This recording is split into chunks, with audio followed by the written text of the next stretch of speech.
Hello, today is June the 26th, 2025, and we are now in chapter 26 of Psalm, verse 2. It says, "Examine me, O Lord, and prove me, try my reins and my heart."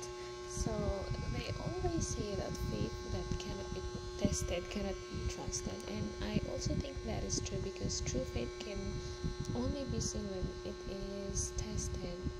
Because a test would change our minds. A lot of people's minds would change, a lot of people's attitude towards God will change when they go through a trial or a problem or temptation or everything that kind of upsets their balance in their spiritual life. When you pull them out of their comfort zone and throw some problem here, or when God throws a testing and a trial here and there, some people would waver in their faith, and I have already seen a lot of people who became like that after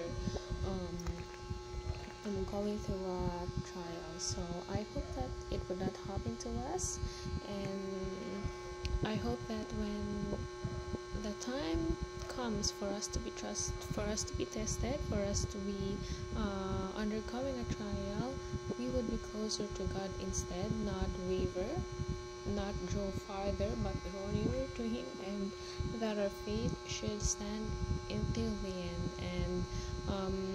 And I hope also that by experiencing trials, our faith could also grow. That is the greatest reward after overcoming a trial, that you have learned a lot of things about God, and you have grown in your faith, you have grown in your spiritual lives as well. So let us not be very afraid of trials and testing, and